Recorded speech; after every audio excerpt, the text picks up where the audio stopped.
బులిత్ర నటి మహేశ్వరి గురించి పెద్దగా పరిచయం చేయాల్సిన అవసరమే లేదు. మహేశ్వరి ఎన్నో సీరియల్స్ లో నటించి తన అందం అభినయంతో లక్షలాది మంది అభిమానుల్ని సంపాదించుకుంది. ఇంకా అప్పట్లో స్టామా ఛానల్లో ప్రసారమైన సూపర్ హిట్ సీరియల్ వదినమ్మలో శైలు అనే క్యారెక్టర్ తో మహేశ్వరికి మంచి క్రేజ్ తెచ్చిపెట్టినని చెప్పాలి. సీరియల్స్ తో పాటు తమ సొంత యూట్యూబ్ ఛానల్ ని కూడా రన్ చేస్తూ తమ వీడియోస్ తో ప్రేక్షకుల్ని బాగా అలరిస్తూ ఉంటారు.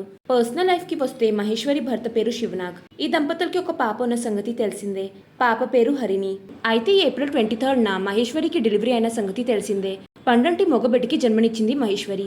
మహేశ్వరి సోషల్ మీడియాలో చాలా యాక్టివ్ గా ఉంటూ తమ డైలీ లైఫ్ కి సంబంధించిన ఫొటోస్ అండ్ వీడియోస్ తో పాటు ఫ్యామిలీ బెస్ట్ మూమెంట్స్ ని కూడా అభిమానులతో షేర్ చేస్తూ ఉంటుంది. అయితే తాజాగా మహేశ్వరి తన కొడుకు ఫేస్ ని రివీల్ చేసింది. దానికి సంబంధించిన ఒక వీడియోని మహేష్ శివన్ అనే తన యూట్యూబ్ ఛానల్లో షేర్ చేసింది. ఆ వీడియోలో మహేశ్వరి కొడుకు చాలా చూడగా కనిపిస్తున్నారు. ఆ వీడియోని చూసిన వారంతా బాబు చాలా క్యూట్ గా ఉన్నాడంటూ కామెంట్స్ పెడుతున్నారు. ఆ వీడియోని మహేశ్వరి యూట్యూబ్ ఛానల్ కి వెళ్ళి చూసేయండి. మీకు ఈ వీడియో నచ్చడైతే లైక్ చేయండి, షేర్ చేయండి. ఇంకా ఇలాంటి లేటెస్ట్ అప్డేట్స్ కోసం నా ఛానల్ని సబ్స్క్రైబ్ చేసుకుని పక్కనున్న బెల్ ఐకాన్ యాక్టివేట్ చేసుకోండి. Thanks for watching.